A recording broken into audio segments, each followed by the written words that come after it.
Welcome to the June 2nd edition of the PFF Forecast, a great episode. We actually pivoted last minute to a different division because it was so topical. We had to hit the AFC North. We've got Bruce Gradkowski, Pittsburgh native, former teammate. Three-time AFC North division quarterback.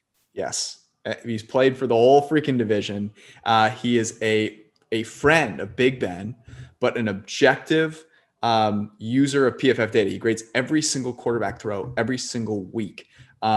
He's the man. It's a great conversation. We go through obviously all the teams. We talk about the division odds, win totals. We even talk about which quarterback we'd roll with between the three young ones for the next 5 years and rank those guys. Super interesting discussion. We also have Bruce's recommendations on the back end of this pod. Let's rock.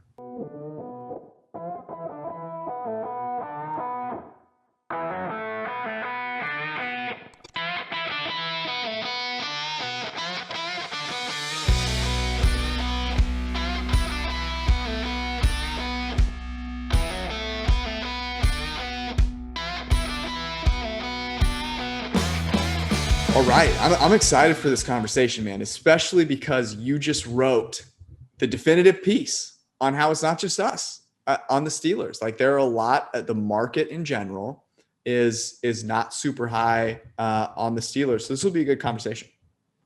Yeah, I thought Bruce did a great job here. I think we talked Steelers for a long time, which I was starting to get nervous that we weren't going to talk about the other three teams in the division, but we rallied. So if you're a fan of the Bengals, the Browns, or the Ravens, just hang on. But the Steelers are obviously an interesting case, right? In the sense that, they've been good for so long that this might be dude, did you read the teams in the AFC that the market thinks have better odds to make the playoffs? Denver, fucking Tennessee, Indy. Even if you look at the Chargers, I believe have better odds than they do to make the playoffs. It's when people say that we're not huge fans of Pittsburgh, I think that as far as the composition of the team, they're right, but we're not we're not singular point. I think it's a very straightforward, logical conclusion that Pittsburgh might take a step back this year. I will say, I think we were on the front end of that though. Yes, the market has adjusted now. We definitely talked about, reasons to maybe not be as high on the Steelers back when obviously they were undefeated. But yes, it's not just us. I do think there's a lot of interesting, we'll get into this with Bruce, but Bruce brings up a lot of points as to why at 4-1 to win the division, you might have some reasons to think about betting them there. Let's get into Bruce Gradkowski. I don't want to delay this any longer. Before we do, got to let you know about a couple of great things going on at PFF. If you go to pff.com and get yourself an Edge subscription, it's just $40 for the whole freaking year. You get the best ball draft kit. So you start drafting some best ball. You'll get to see where players' average draft position is, set you up perfectly for your season-long drafts, but also get some skin in the game early, make investments in certain players and teams. And all of that stuff is explained for you in our best ball draft kit. So whether you've never played best ball before, or whether you are looking to take that next step and become kind of a best ball master, it's all there in the 2021 best ball draft kit. Also check out Ian Hart's fantasy football podcast. It is the definitive PFF fantasy football podcast. He drops an insane amount of knowledge every time that he does that. And then Eric, it's the symbol. We got to give out some stock picks for teams. Symbol SIMBULL. The stock market for sports teams. Yeah, you go buy shares of stock of your favorite NFL franchise or basketball franchise or anything. When those teams win, you get paid a dividend, and of course, you can trade those shares back and forth. Who are some investments this week? And right now my portfolio is up 69%. So it's nice, buddy. I mean, I don't know if this is because, who knows? But I will say, here are some investments I made recently, and here are some investments that have gone up. The San Francisco 49ers have gone up $6 in the last 3 days. People are buying in, but I got to say, here's one. And for my friends, I'm in Minnesota right now. my friends that said we did not try hard enough to be positive about certain teams. I bought a symbol share of the Giants and the Vikings this past week. Congratulations. That's a big step for you. Use promo code PFF when you go to SimbullSimbull.app/PFF. Deposit $10. Use that promo code and you will get a free PFF Edge annual subscription. So if you just listen to what I said before this, you can get your best ball draft kit for a $10 deposit at Simbull. It's a great place. Go check it out. And now the man, the myth, the legend, Bruce Gradkowski. All right. We have only one person that we can bring in to talk about the AFC North. There's really only one. It's the great, the venerable, our quarterback, Bruce Gradkowski. Bruce, what's going on, man? Brother, well, I appreciate that. That sounds good saying, you're quarterback. I miss being on a team in the locker room, but I'm part of PFF's team. So I'm loving it, man. It's good off season so far. A lot of, I had some angry fans at times during this off season, not going to lie. Would you like to expound on that? Because it's something that Eric and I never get. Yeah, and I have actually a statement to make about angry fans. Okay, so Bruce, tell us about your angry fans, and we'll get the statement. Yeah, well, I was asked to be on the Detroit Lions podcast because they kind of want to know why I had Goff behind Justin Fields. Some Steeler fans upset with me about where Ben is ranked. Just dealing with it. I was on a Denver station about Drew Lock being 32nd on my list. Mm-hmm. So just a lot of defending my list, but also look, I love it, guys. I mean, and George, you have a lot of experience with people being upset with you. So any tips, please send them my way.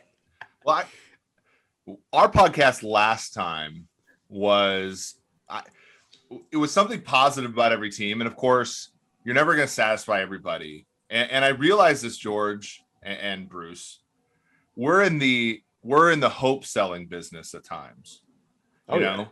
And I feel like, we can't be everything to everybody. Like, does somebody want to be like, this is Cincinnati related, but like, do we want to be the Jeff Ruby's of selling hope, where like everybody gets what they want, made to order, and they get the hope just the way they want it? Or do we want to be like the old country buffet of selling hope, where we literally just throw all the raw materials out there and you bake them up to make your own hope?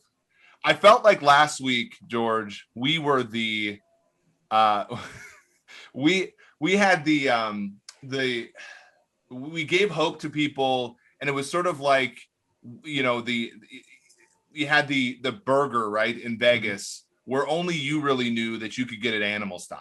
There are some people who, can maybe get hope sort of spun their way by us. But for the most part, you're only getting what's on the menu. And I feel like people were really upset at times that they came and they thought they were getting the filet mignon of hope, and they really just got ground chuck. And I'm sorry, but some teams, like, look, I don't want to be the hope Nazi, like no hope for you. But at the same time, I feel that's like actually pretty cool. I feel like we were the right. I feel like we opened a hope truck, and most people were satisfied with it. And I allow myself, and this is probably why I'll never run a restaurant, but we opened a hope truck. That's the reason? That's the reason. And I allowed the small number of comments upset about the fact that we didn't have, to Bruce's point, we didn't sell the filet mignon of hope to Lions fans. Yeah. Well, I do own a restaurant, and I am used to, trying to please the customers and sell hope.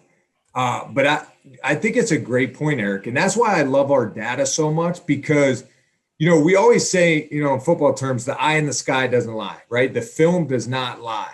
And I think with our data too, it's true, man. We have so many different ways to evaluate players, yes, by the film, but also to back it up with our data. And that's why I love, honestly, our content out there, because we give real stuff, and it can open, it can open teams' eyes, it can open fans' eyes, it can open players' eyes to understand, hey, this is an area I have to improve. And honestly, when I was playing, I think I would look into this and be like, oh, look, I'm not that good at throwing in rhythm, or I'm not that good against pressure, or my accuracy needs to get better. And it could be a way for players to self-evaluate themselves because we have so much data out there. So I like the fact of the content we put out that's not always selling hope, but you can find some hope in it at times. Yeah, I mean, like I would say, I mean, we were just in meetings today with a couple of the teams, and I think that you would be surprised the people within teams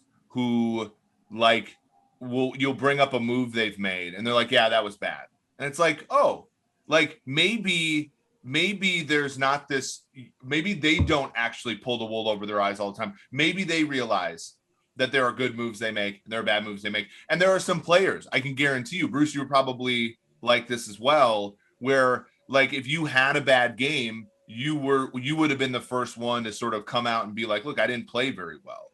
And right. that's what I think is sort of like when you look at a league, thousands of players in a league, and you get a couple people who are upset about our grades, that's going to happen. But for the most part, I do think people are fairly, aligned with what expectations should be. And I fear sometimes I allow myself to go to the most extreme side of comments and things like that for feedback, when in reality, like, you have conversations with people, and as long as it's coming out of a mutual place of respect, it's generally speaking, I think, productive. This is so great, because that was the point I was going to make, which is, hey, if you have an opinion that's rooted in data and it doesn't anger someone, then your opinion sucks.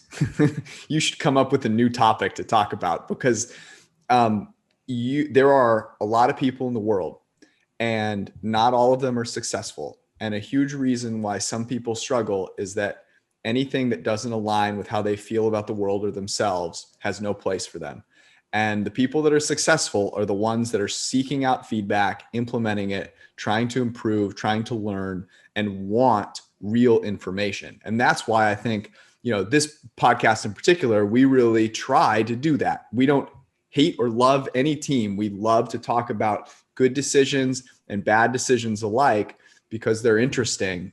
And, Eric will pay attention to the comments. I'll say this. I look at the comments too, to try and find things that I can improve, but by no means, Bruce, when I said the Pittsburgh Steelers were overrated last year, was I hoping that everyone agreed with me. I was not. I had a data-driven reason. I believed in it. I knew it was going to incinerate a few people, but when you have data to back it up, you can feel a lot better. How do we sleep at night? So here's the issue that I have, because I try to. You're now derailing the AFC North, by the way. Okay. Here's a question. Here's a question that I have, though. That's actually a good one, which is, I think people believe that we're rooting against teams. I will categorically say that I have no rooting interest in the Pittsburgh Steelers this year, other than I'd like for the data to align with what we're seeing. Like, I don't hate, like, that's the one place where I don't understand the criticism, is I guess. You don't understand it? You ever talked to people before? That's my point. They're irrational. I understand that it's happening. I know how many times it's happening. I don't get it, in the sense that, like, why would I have an incentive to hate the Steelers, for example? Right. I can't believe that my personal take on that, Eric, is honestly, like, I can't believe that we deign to let that critique actually be a critique in our mind. Like, well, all you have to do is walk around and realize that people are going to have irrational critiques all the time. And that's one of them. Well, and think about it too. I mean, I'm from Pittsburgh. I played for the Steelers. Right. My son Lincoln here is going to probably play for the Steelers at some point. Hey, buddy. Hello, chickens. Can you read cover 2 yet? Oh, man, it's a bummer, because the Steelers would have taken that. If you can read cover 2, you can be the backup. If you just didn't see the middle linebacker maybe a few times in the divisional or the wild card round. That's Eric and George. What's up, buddy? You say bye? Bye, you chicken heads. That's the best critique that I've gotten on a podcast so far.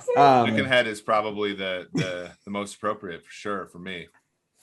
Go upstairs. Man. Go eat. Let's Go eat transition. many cookies I as you want. appreciate the young man helping us transition to the AFC North, because we started talking about the Steelers. So you're from Pittsburgh. You played for the Steelers. Where did you have Big Ben ranked, Bruce, on your quarterback rankings? Was it 15th? 16. 16. Okay. So, yeah. Well, here's how I want to phrase this question. Here's how I want to get started. I want to look at the AFC North, and I want you to take us through who you think should be the favorite, the second favorite, and the third favorite, and go from there. But I want to set the table that way. So take us through the AFC North, first, second, and third. Yeah. You know what? This is a tough one, man. This division, and I played for the Steelers. I played for the Browns. I played for the Bengals. My brother won a Super Bowl with the Ravens. So very familiar with this division. It's a tough division. It's physical football. You're not playing in good weather at the end of the year. Some games are going to be sloppy, but you just have to find ways to win. I think through the years, the Steelers have done the best, in my opinion, through the years of me playing, me looking from the outside in. They were always the team to beat, right? They just found a way because they had that gutty, gritty quarterback in Ben that found a way, and so that's what's always still lingering in the back of my mind with the Pittsburgh Steelers. They did win the division last year. They do have a guy that's probably more motivated than ever, because if he watches any of our PFF stuff, he probably hates the three of us right now, because, he's probably mad at me for having him 16 on the quarterback ranking. But when I look at what these teams have done so far this offseason, what they've done last year and how they're building upon and kind of the direction they're heading, it's hard for me not to look at the Cleveland Browns and just being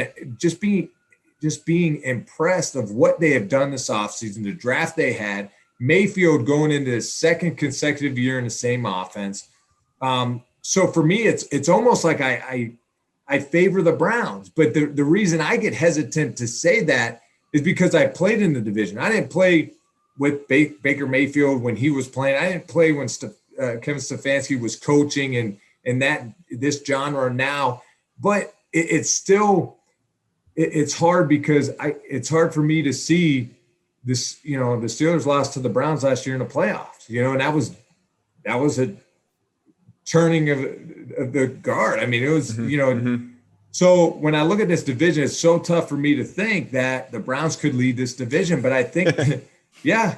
And honestly, think of the last time, too, we hyped the Browns up, right, with Freddie Kitchens as the head coach, So that's my hesitation there, But I think the Browns have done a lot of good things. I think the Steelers, there's a lot of uncertainty, right? I mean, a lot of moves offensively. The veteran quarterback, future Hall of Famer coming back, unsure how much good football he has left in him. I mean, it's not unfair to say. I mean, the guy has played this is his 18th season. He should be proud of that. I mean, that's a heck of an accomplishment, everything he has done. But now with Joe Burrow, with Baker Mayfield, with Lamar Jackson, the Ravens and Harbaugh, what a good coach he is. I think Tomlin's done a great job in his time in Pittsburgh and just being a good coach. And so it's tough, but I look at this division now, and so I would initially say it's hard for me to go against the Steelers because they won it last year. They are the defending champs in that division. But then it's like, okay, the Browns have had a good offseason. Mayfield should continue to get better. So I lean for the Browns at 1. And then I think it's tight between the Ravens and Steelers there, but, at 2 and 3. And then I think the Bengals still have some work to do, and they'll be last in that division. Well, I think you bring up a great point. I mean, the problem with the Pittsburgh, and I wrote this in the article this week, and I think I'm very cognizant of this. I'm very cognizant of it for Green Bay too. And also why we've hit speed bumps, George and I, at times criticizing the Packers. The Pittsburgh Steelers have had one losing season, and that was Tommy Maddox in 2003. I was a senior in high school when that happened. And they've had some, they have had some seasons where they weren't great. I mean, I think one year they started 0-4, but they've always rebounded and finished at least 500. And the idea that they would bottom out and be bad which they really haven't been since, maybe the Cordell Stewart days at times, or Bubby Britt, like way back in the 80s or so. Yeah. Like that, for fans, I can understand looking at this team and saying, wait a second, we were 12-4 last year. We still have Tomlin. We still have Roethlisberger. Both guys might make the Hall of Fame one day. Like, why are all these people doubting us? And the hard part is like, when you look at the rest of the division and like, are they that much better than the Bengals at very key spots? Like, I don't think so. And obviously when it comes to, and it's hard to say this again, because the Steelers are sort of a model franchise with the Rooneys and Tomlin and, having 3 head coaches in the last like 55 years or something like that. So it's like, it's hard to even go and say, well, right now, I think the Ravens and the Browns are doing things better than the Steelers. Mm-hmm. But it's so hard to make those claims because Pittsburgh fans, and to a lesser extent, I have but the media as well, it's sort of like everybody's orientation towards Pittsburgh is just a solid, pick up the lunch pail, show up and win 12, 10 games every single year. And unfortunately, I just don't know if A, that's the way you win in the NFL anymore. And B, if like Ben Roethlisberger is who all these people say he is anymore. But isn't that like, and this is how I'd kind of phrase it to you, Bruce. So I'll set the table here first. The AFC North is the way it's in Vegas. The Ravens are the favorite at plus 125. So bet $100. If they win, you get 125. Browns at plus 145. That's come down a lot. So they were about almost plus 200, almost 2-1 earlier in the offseason when we bet them. And the Steelers are 4-1. Bet $100. They win, you win an extra 400. Is that, so from that perspective, the market also believes there is a gap there, that the talent that the Ravens and the Browns have can overcome the fact that the Steelers have been so good for so long. But what I would say is this, like, isn't that part of our job not to succumb to, hey, they're a storied franchise, they'll just continue in perpetuity? Because we saw like the Patriots, we go, oh, no, they're like a storied franchise. Like Belichick will just keep this rolling. And like, no, actually the quarterback playing really well really matters. Yeah. It is our job. The thing is it's also our job to consistently doubt ourselves, right? And to add outputs to the ensemble of information that we're putting together, right? And like, I think what I'm trying to say when I say this is like, I understand where this information, like I understand where this opinion is coming from. And this is why I'm disregarding it, because I think it's coming from a place that I understand, but I don't agree with at all. You know what I mean? Like that's kind of where, go ahead. Well, and I think too, great points about the storied franchise. What I was saying earlier before Lynx interrupted me was, I played for the Steelers. I grew up in Pittsburgh. I want nothing more I enjoy watching the Steelers win and play well. Like Mr. Rooney and the Rooney family, they're awesome. It's a different atmosphere in Pittsburgh, and I played for a lot of organizations. But when you look at the facts, for the team to go 11-0 to start the season, finish the season 1-5, be 26th in explosive pass play percentage, be very bad on 3rd and 1-2 running the football, which, we're not big on running, but if you're going to run on 3rd and 1-2, you got to convert. And, so now I'm interested how Matt Canada can kind of flip the switch on this offense. In his college days, Matt Canada had a ton of shifts and motions. Does he bring that back? Can Ben adapt to a new kind of age and style of offense? Is there going to be more plays under center? Is there going to be more play action pass? So I want to see those things get corrected and improve. Just being in the locker room there, yeah, I still have, friends there, maybe not if they see the QB rankings and stuff. Hey, 16, just context here. And so everyone out there listening knows, when I saw that Roethlisberger was 16, I was like, that's too high. So, for everyone that's going to say, that's way too low or whatever, like there's data that backs up the fact that based on last year's performance, so you're on the high end. So everyone knows I ignored George's text at that point. Yep. And I had to hurry up and submit it. Yes. But George and Eric, where would you guys have Ben? Is he 20th? Is he around that? Like, Let me look here. Well, actually, if you get a PFF, I believe, Edge subscription, George, Yes, remind me. correct. You can go to the PFF Power Rankings through the betting tab, and you can look at the math rankings of the quarterback position. We have Ben Roethlisberger tied for 25th. We have him tied. He's about a point and a half above replacement level quarterback. We have him tied with Jalen Hurts, Cam Newton, Trey Lance, and right beneath Fields, as you did. Oh no, you had Fields ahead of Goff, Daniel Jones, Zach Wilson, Trevor Lawrence.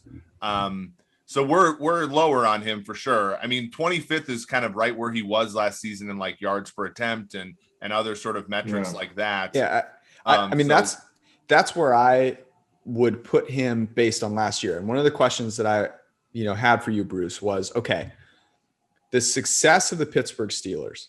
It seems to me that it's, you can make all the bones you want about the running game and the pass protection and the run blocking. They had the lowest run block grade, Eric, you mentioned in your piece, of any team in the NFL. So like to expect their run game to all of a sudden revitalize, you are again in need of probably going in, weaning off some of the drugs that you're taking.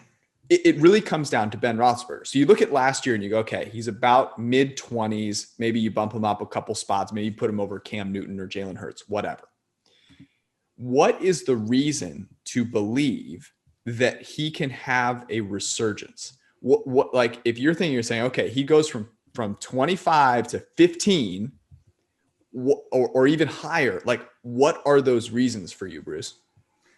I think when I look at it too, I'm like, look, his receiving core, they're kind of coming into their prime a little bit. They have some good weapons outside. I think the offensive line up front, I mean, you guys see our dad, our Marquise Pouncey. I mean, he's my guy. I love the dude. He's a stud as far as leadership, being in the huddle, communicating the right way with that line. I think that's a big loss, but I think from our production, and you guys can speak on that, maybe they'll get more and better production from these young guys. So is there a possibility there? And then with Matt Canada, I do think there has to be something different with this offense.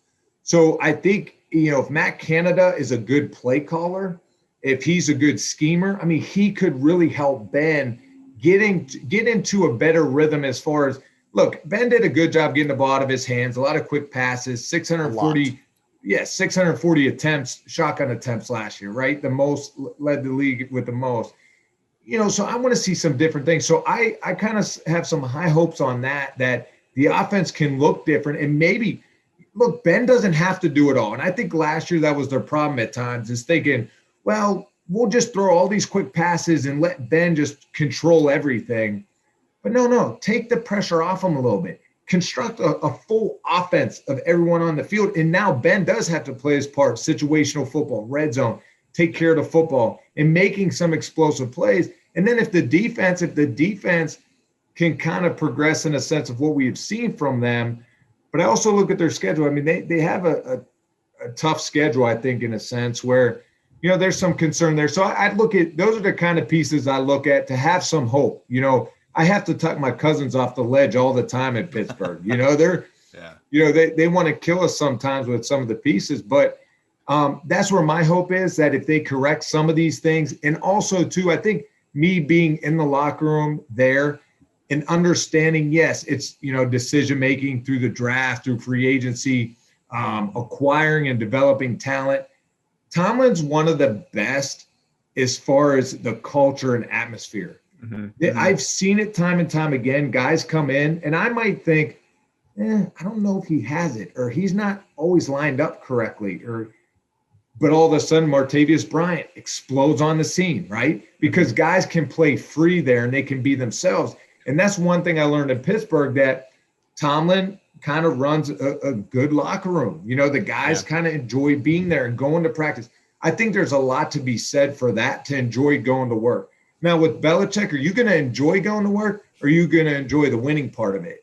So those are kind of the pieces I try to finagle in my mind as far as like when we look at these teams and how they're going to stack up this year.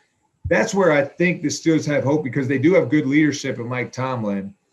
And how do they take the next step from the stuff they weren't very good at last year? Their offense, you brought it up, like it was it was hard to watch, honestly, man. Like the lack of creativity and modernization of the offense. And I'm going to give you some data here so people listening don't get mad at me, was stunning. And I want to ask you this because you get this in the quarterback annual, you can see the rate that someone's run play action. Ben Roethlisberger ran play action fewer than 10% of his dropbacks last year. This is the year 2021. Some of the most successful quarterbacks in the NFL ran it upwards of 30%, many in the 35% range. It helps performance of the offense. That is an unequivocal fact. Why are the Steelers and Big Ben the exception to that? Why don't they leverage something that every other team in the entire league leverages to make their offense better? Well, not only that, but also aren't they the worst team in the NFL efficiency wise on the play action pass as well? Sure, but it's a small sample. I mean, it's 10% of your plays.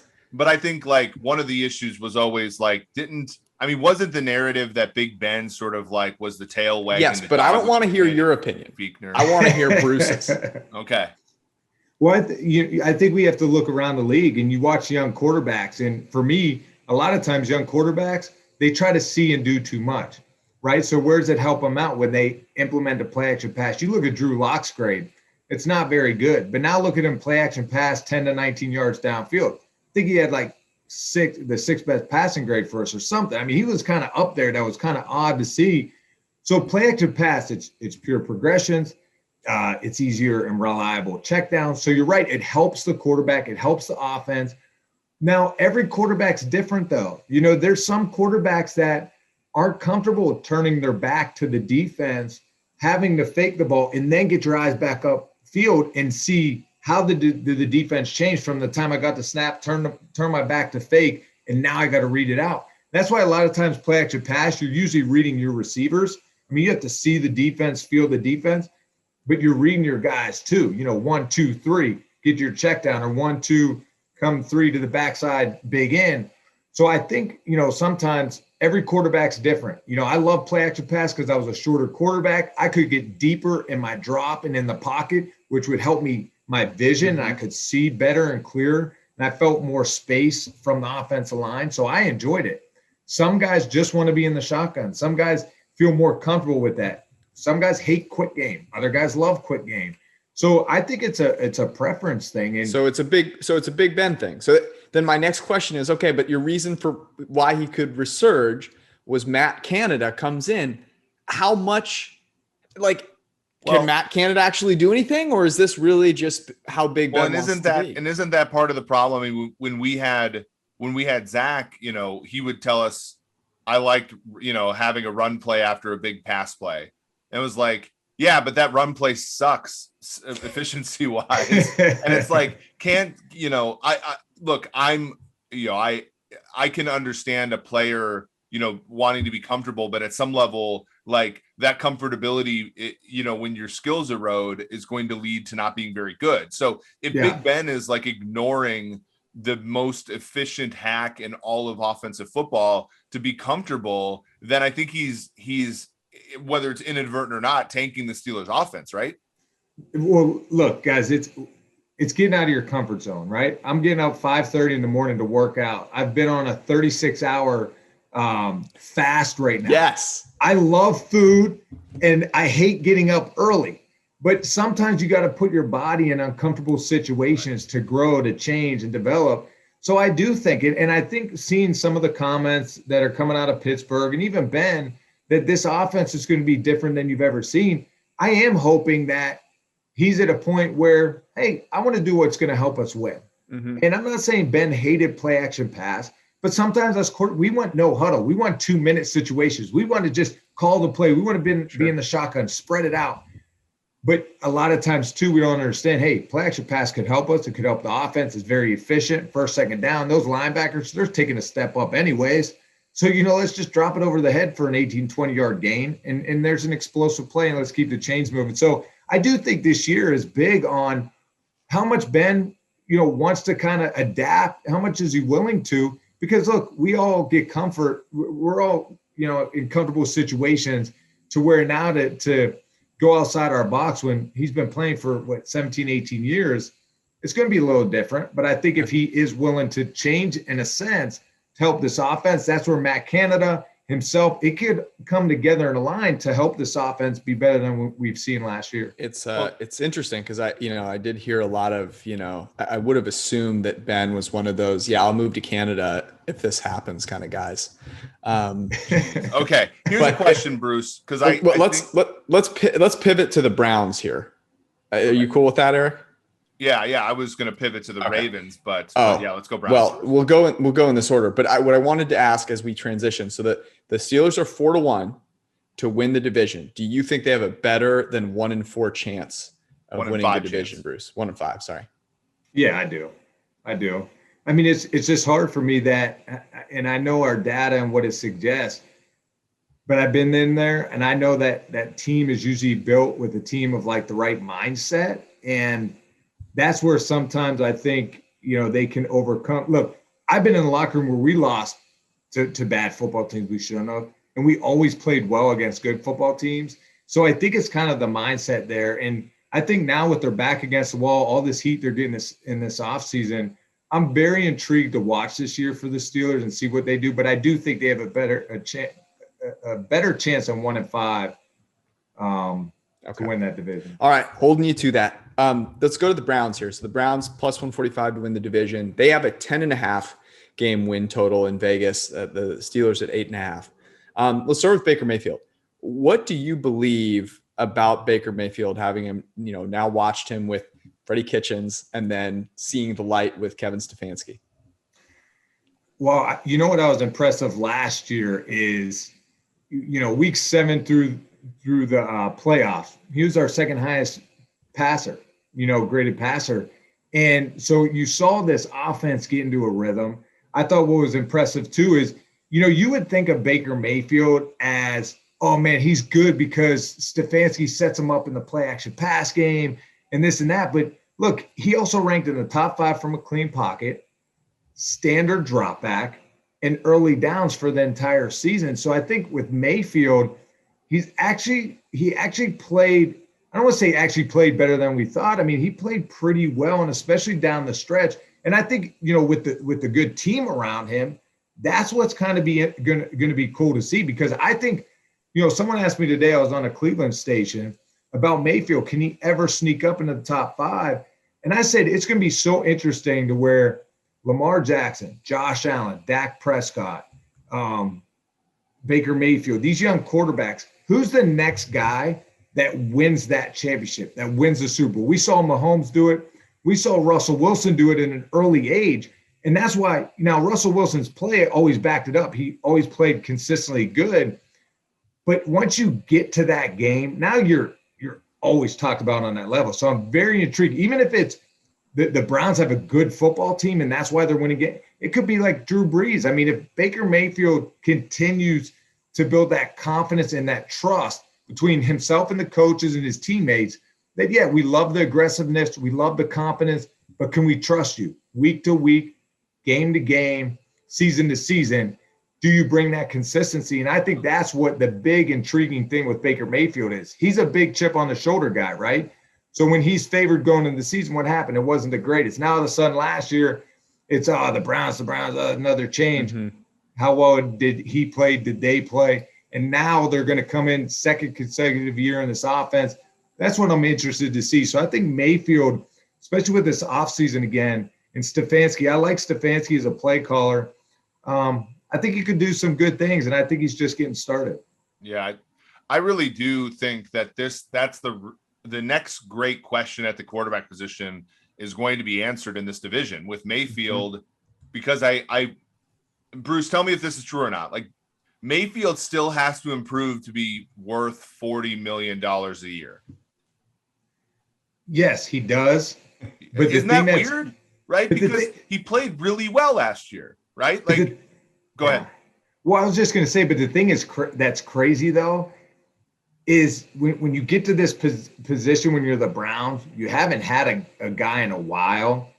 He's done good enough things that I don't think he has to show much more that they're going to give him that kind of money, because that's just what's the going rate is. It's insane to say, but that is the going rate. Now, I want to see some more consistent play from him, but the Browns are going to give him the money. I mean, with the team he has around him, he's going to do some good things this year. But in reality, I mean, I don't think we're always at that point that you have to prove it to get it. It's just the going rate in a sense. Yeah. You have to just be good enough, especially if you're that first round guy. But I mean, I guess it happened to Darnold getting shipped out of New York, but that was a whole change in staff. I can't see that happening in Cleveland. So I think Baker Mayfield's going to get that. Yeah, it's so hard because it transitions to the next team, which is the Ravens, right? Because I think the exact same thing's true about Lamar, and it's amazing, right? The way in which the league is constructed with rookie contracts, with what the going rate is for quarterback, the humongous chasm between what even the first pick in the draft makes, which wasn't true when you were drafted, Bruce. It's changed tremendously since then, right? Jamarcus Russell money. Exactly.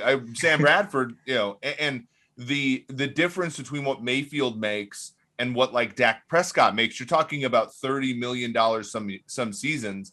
And that's a humongous gap. That's essentially when you're looking, you evaluate a quarterback in a situation where he has that $30 million to add additional players on offense and defense. And then you're trying to project him in a situation where that he has to make up for that money himself. And it's so hard because I think about Lamar and I think about the human aspect of it. When it's you win the MVP, you have to project to your players. If you're good enough to win the NFL MVP, you are going to be rewarded. Mm-hmm. But as our colleague Kevin Cole talked about in his podcast this week, the Unexpected Points podcast, the hard part is some of the best decisions are to let players go or are to trade players. And I think Lamar's in another situation where to be worth $40 million a year, I need to see more as a passer, as weird as that sounds, given how amazing he was just 2 years ago. It's insane, Eric. I mean, it is crazy because and real quick on the Browns, you look at that offense and that team, you could probably plug in a few different quarterbacks and you're going to have success either way. But it's almost like, for me, the stars are aligning in Cleveland and Mayfield's in a great situation. And we've seen it through, QBs throughout their careers. I mean, now, of course, the quarterback puts in the work and you could be in a great situation, but if you're not putting in the work, if you're not making the right decisions on the field, it'll eventually fade away. So to have a consistent career like Drew Brees works harder than anyone, putting in the work. So it's hard to compare them in a sense, but I'm just talking about putting in the work and being in the right situation. Brees was with a great play caller, offensive mind. That was like a perfect marriage for all these years. Tom Brady, Josh McDaniels, Belichick, perfect marriage for all these years. And that's kind of what you're looking for. That's what Stefanski hopes for, Mayfield hopes for, Harbaugh and Lamar Jackson. That's what they hope for, right? The thing with Lamar Jackson, though, is I love the dude as a competitor. That guy, when I'm grading his film every week and I'm just watching it, I'm not talking sound on the TV. I watch that during the day. I'm talking about the coach's film. I can feel his passion through how he plays. And now it's not perfect. He'll miss throws, but he'll miss a throw and then dash for a 40-yard touchdown. And to me, the upside he brings to an offense, to a team, I'm almost more lenient to say, yeah, here, Lamar, here's that bag of money because you are that special. And I almost would lean to do that to him more than Mayfield right now because of what he has already showed. I mean, he's been the best player in the league already. Now, can the Ravens, though, help him take that next step with building the right team around him, the scheme around him, help continue to develop him as a passer? Us young quarterbacks, we can always continue to develop and get better. But from what I've seen from Lamar Jackson, man, he's so special in a sense of ability-wise, but also competitive-wise. And I'm talking Tom Brady type competitiveness, right? There's a difference in guys with mindsets like that, and I see it from Lamar Jackson. So here's the interesting thing about Lamar Jackson, because I agree with you there. I'm closer to it with Lamar Jackson. I think that his talent is more unique than Baker Mayfield's.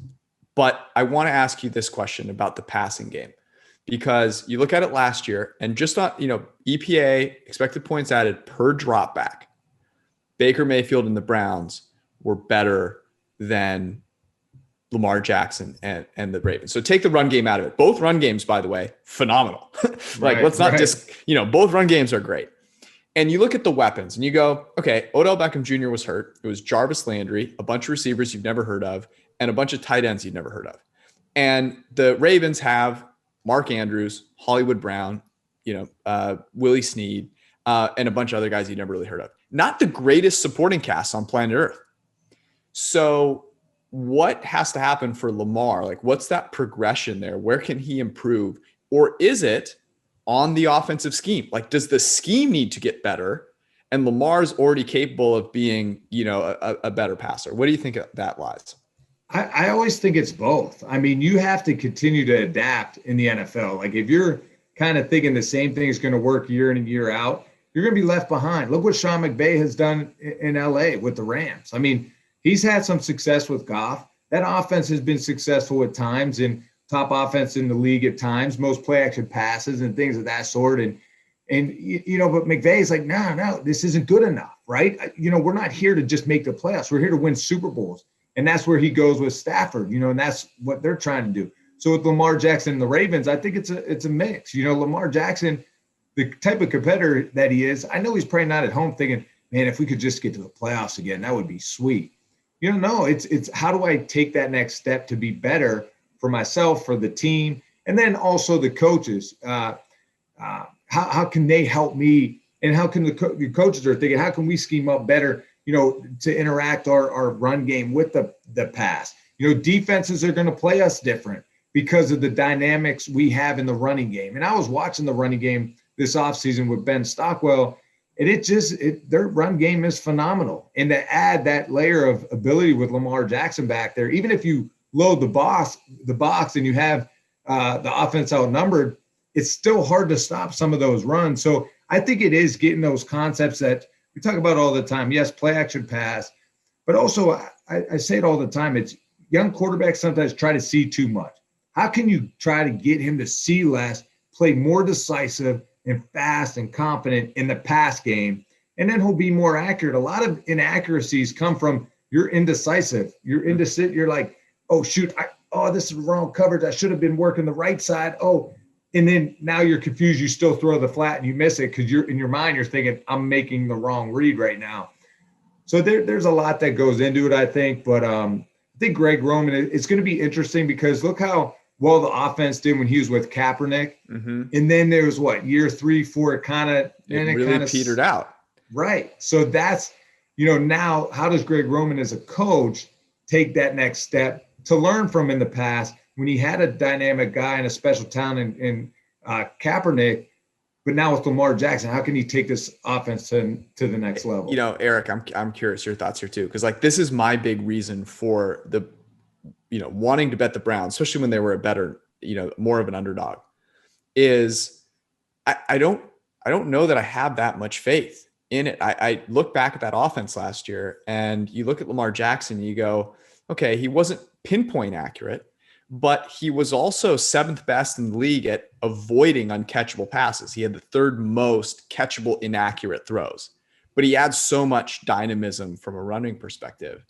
And I would have liked, they better change it up offensively, but I haven't seen that before. I don't have a reason to believe that Greg Roman will do that. So I'm skeptical, honestly, of that. I don't know what you think, Eric. I know because we think so highly of the Ravens, right? But they've also made decisions that are not exactly perfect before.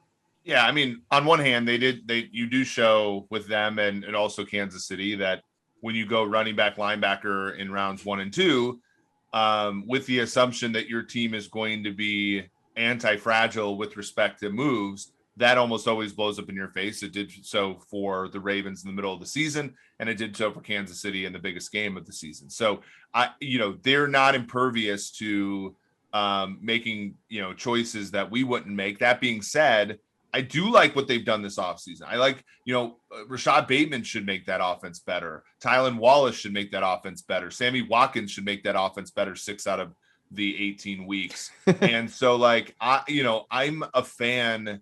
They didn't have a lot to work with last year. I mean, talking about, you said Willie Snead, it was Miles Boykin, Devin Duvernay and James Prochet were later round picks.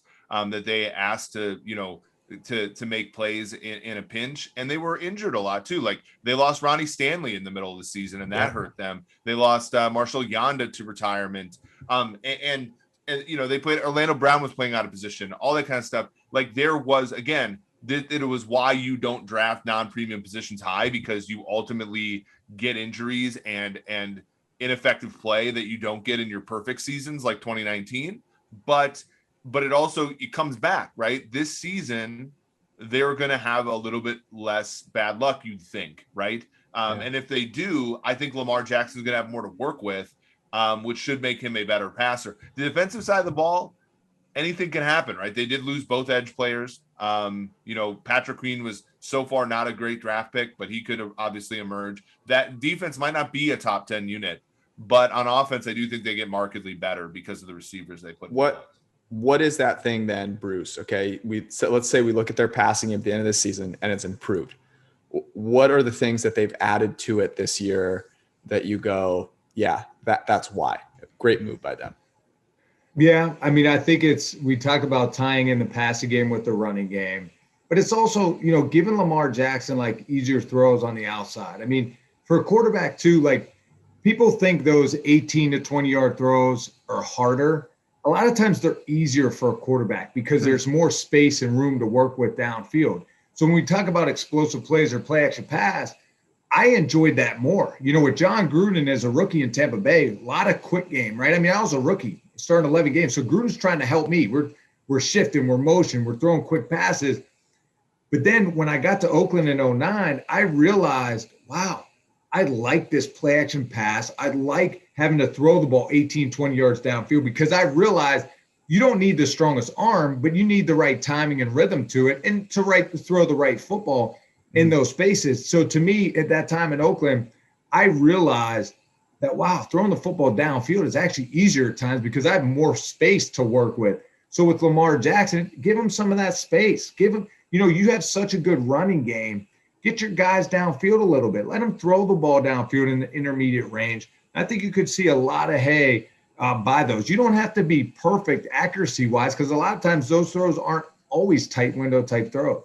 Well, and we see the best offenses are such, right? Because, Bruce, you know this better than anybody. Like on a 5-yard hitch pass, like your ball placement affects yards after the catch way more than it does on a 15-yard in pattern, because the wide receiver has a chance to sort of adjust his route, right? Or adjust the speed and the way. And like you said, there's just more room for error on the quarterback's part. It's also where we've seen, quarterbacks who have, I think, lesser accuracy, like natural accuracy. Let's say Cam Newton and Jameis Winston, for example, have success when they've gone down. Like there are 60 to 63% passers in the NFL that can get 8 yards per pass attempt because their throws are that way. And you just sort of like widen the margin of error.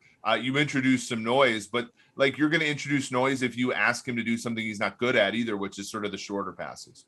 Yeah. I mean, quick game. You have to make quick, decisive decisions in a split second, and then you have to be pinpoint accurate. Yeah, exactly. That's why Drew Brees. I mean, we talk about maybe him not throwing the ball down the field, but a lot of those, you got to make the right decisions. You got to get in the right play call, and you got to throw it to the right guy, and you have to do it in such a short amount of time. And Brees was phenomenal at that.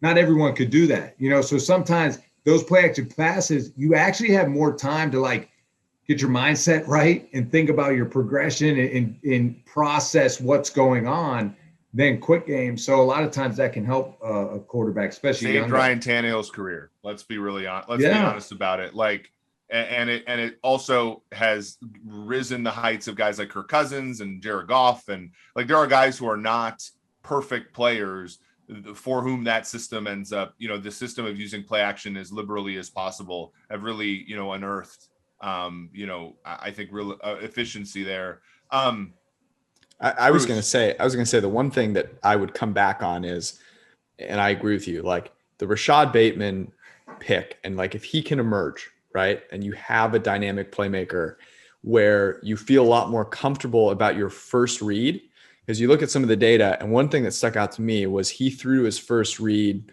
like almost 4 percentage points below league average. And that's shocking to me because they didn't have a lot of secondary receivers that you felt good about.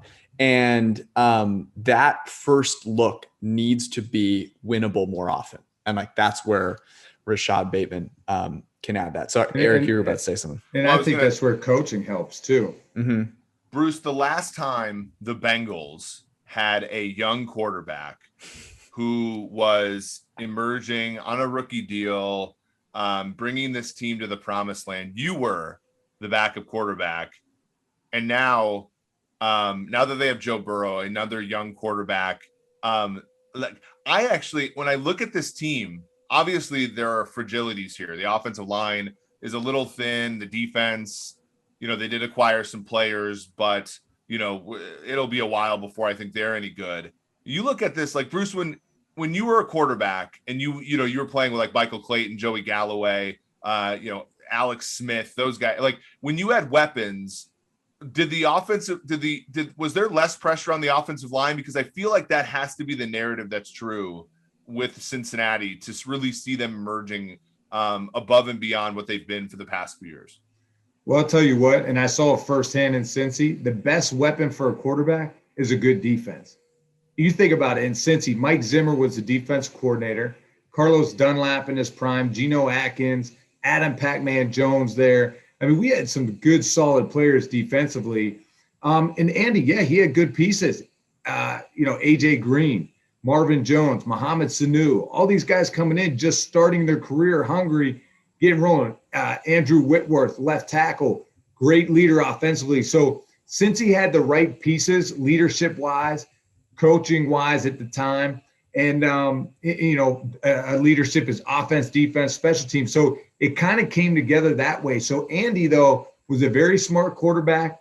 He understood protections at a young age. I mean, it seems like that's where Joe Burrow is. He understands the game. And now, since he's trying to build the right pieces around him, but I think not only offensively is it important, but it is defensively. I mean, and that's why we were winning a lot of games too. We had a good defense in Cincy, and Andy played his part. I mean, once he kind of got comfortable, he'd make the right reads. The ball was going the right place, and we had phenomenal guys outside like AJ Green. And look, guys, I threw AJ his first touchdown pass, so I had to get him started. But I think Andy had some help there as a good football team around him. So it's going to be interesting to watch Joe Burrow. I love some of the things they've done with Jamar Chase and stuff like that, but how far away are the Bengals? I think there's still some key pieces away. So here's some framing for the Bengals. Their win total 6.5 wins. And the under is juiced a little more heavily, plus 118 to bet the over, minus 143 to bet the under. Joe Burrow last year was like Herculean in the fact that he took so many hits. He made all these gutsy plays, all this stuff. But there were some things where he definitely was not, the type of guy that you might have expected. Really struggled throwing the ball downfield last year. So he comes off this injury, tore up his knee. Like, is that the area that he can improve most, or is there something else that you're seeing from him that's maybe a little less like eye-popping that you go, yeah, this is the place that Joe Burrow needs to improve this year to continue progressing?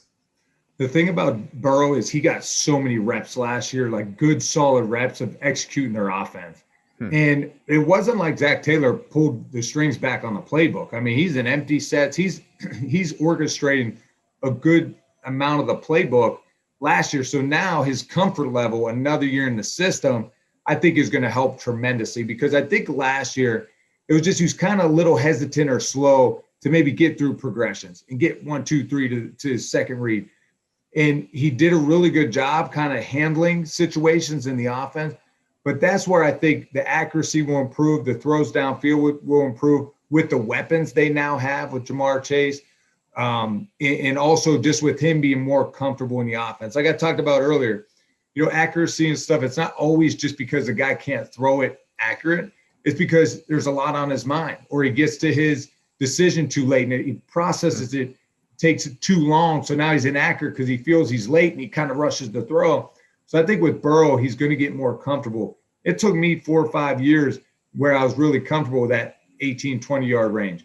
Now throwing deep balls and kind of so you learn that. And I think Burrow, just the talent he is, I think we'll really see a huge leap forward, especially, man, he's crushing his progress on his knee. So I'm happy to see that. So he's an exciting guy to watch. So I think he could get better as far as that. And another year in the offense, get through his reads and progressions faster, quicker, more decisive will help him out. So this is something you hear a lot. His arm strength is subpar. And that, often correlates with, oh yeah, okay, well, that's why he's not hitting deep shots. Is his arm strength an issue in your mind? I mean, he doesn't have the biggest arm, but he has more than enough to get the job done. I mean, and that's not why, I would say his deep passing, suffers right now. I think it's a lot, man. I was talking to Chris Sims a few weeks ago, and we were talking about the biggest adjustment isn't like learning Joey Galloway's speed and being able to throw to him. It's that pocket. I mean, that pocket collapses on you so fast and quick. So you're not used to like having guys, right up on you when you're throwing, when you're releasing, when you have to make a decision. So just the pressure around you happens so much faster. So even in a clean pocket, you still feel like, boom, that pocket's closing in on you. So I think that's the biggest adjustment is for young quarterbacks is getting used to the speed of the game up front. Guys flying around you, blitzes coming, hots, and then you have to read progressions and make decisions. Wow, you're feeling the pressure around you. Yeah, it's interesting. Do you think you can improve? Like we talked about improving accuracy before. Like from an arm strength perspective, how much can you improve that? I feel like Tom Brady's arms are getting stronger every year. I was going to say Brady feels like the guy that you have to point to. Like he was throwing, we talked about this again, another thing we talked about, but like last year when Brady was grading really well, I was like, are people watching him throw the football? Like it is popping into the receiver's hands. Like he has got a really strong arm at all areas of the field. But it didn't feel like that's always been the case with Brady. So is that something, is it mechanically? Is it like just the way that you work out? What is that? It's that avocado ice cream. Yeah. And it's the vitamin D weather, man. It's different. When you're in warm weather, your body feels good. Your joints feel good. I do think it's a mix. I mean, man, he takes great care of his body. I honestly didn't learn till the end of my career about how to take care of my shoulder. I always thought it was internal, external rotator cuff. Then you start learning about your scapulas and getting your scap strong and your back strong because a lot of your throwing's always forward. You're always throwing forward. Will strengthen the backside. So I think yes, you can improve, I think, your arm strength and accuracy. It's not going to be a tremendous amount of improvement. But I think Brady, too, I think, his last few years in New England, yes, the weather, he's getting older. The weapons are around him. He's not having much to throw to. The protection may be breaking down at times.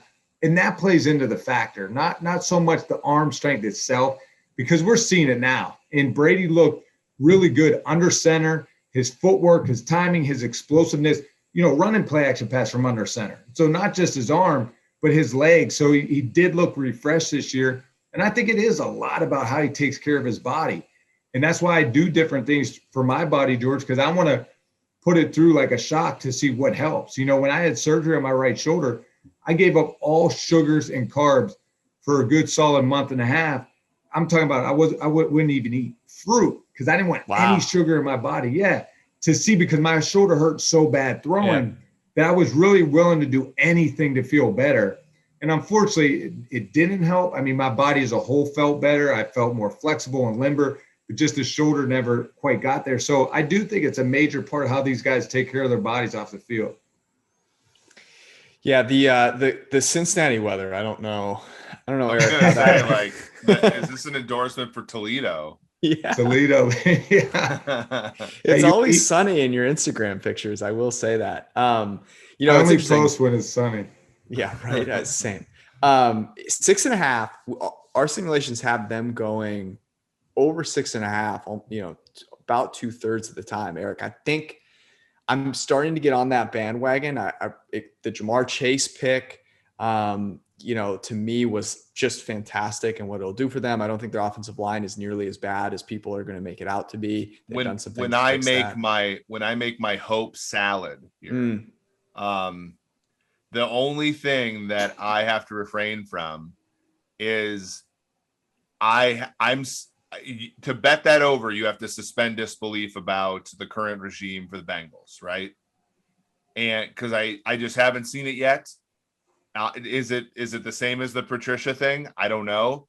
But that's the one thing about the Lions last year that was always in the back of our heads. Yeah, that was the reason. Like that Zach Lions Taylor's team not wins 8 Matt games with a Patricia. competent coaching staff.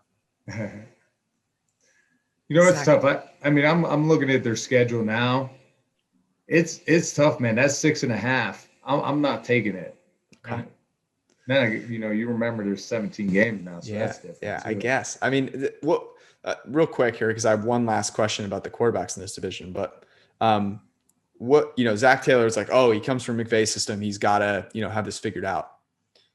Where are you impressed with what Zach Taylor's doing? Do you not have enough information, or do you think that it needs to be better? I just think it's hard, man. It's hard to win in the league. And we take a lot of this for granted when we see the greatness of Bill Belichick. We see the greatness of some runs these teams do, Andy Reid. It's hard. I think Zach Taylor's a good offensive mind. I think he cares about his players, legit, like genuine that way. So I think he would have the locker room in that sense. It's just hard. And with the lack of experience, I mean, because being a head coach, it's more than just, calling plays. It's being a manager of the team, of the coaching staff, of the players, building the right culture, having it follow through, handling the ups and downs. I do think Zach Taylor has done a good job. Look, he was with me in Tampa. That's what's crazy. We're sitting in the same quarterback room in an off season. So it's fun to watch him get this opportunity. I want to see them have success because I do like to see guys get an opportunity to take advantage of it. It's just hard. It's hard to win in this league. It's a tough division. We just talked about Lamar Jackson, Baker Mayfield.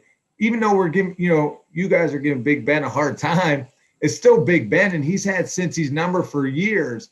So, it's an uphill battle being with the Bengals right now in that division.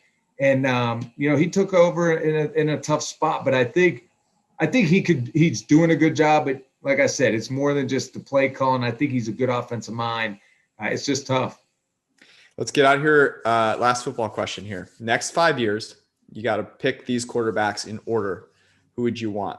Lamar, Baker, and Joe Burrow. Rank them 1, 2, 3, order in which you'd want them next 5 years. Bruce, we'll start with you. Wow. This is a good, tough question, man. The next 5 years, I'm going to say, oh, man. It's hard for me not to think what their teams are like right now. Mm-hmm. So I'm going to say Mayfield, Lamar, and then Burrow. I could go back and forth. I think Mayfield and Lamar I'm back and forth with, but I mean I think highly of Burrow. It's just hard for me. I don't think the Bengals are there yet. Yeah. What do you got? I want to hear your guys. Man, this is hard because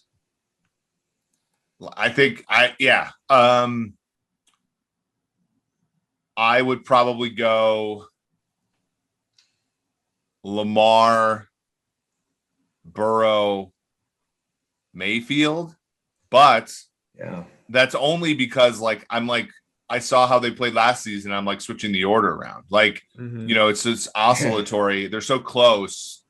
But at the same time, it's also part of the scheme stuff too.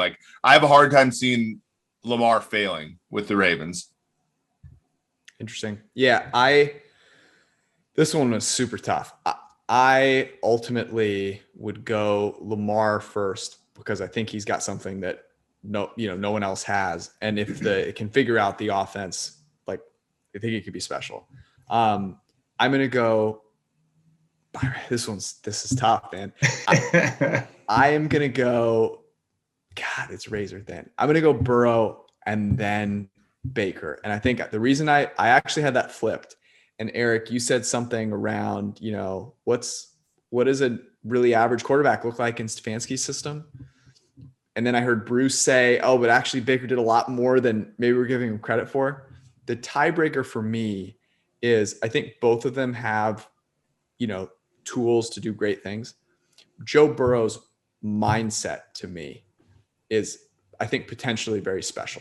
Everything that I heard about the way that he recovered and prepared for this season, the way he came into the league, there's a humility and a desire, this desire to be great about him. I'm not saying that like Baker doesn't have that. I'm just saying that I think if you're looking at a guy who might be in the Tom Brady, Drew Brees, Peyton Manning, like aura of just like insane upstairs, that Joe Burrow could get there.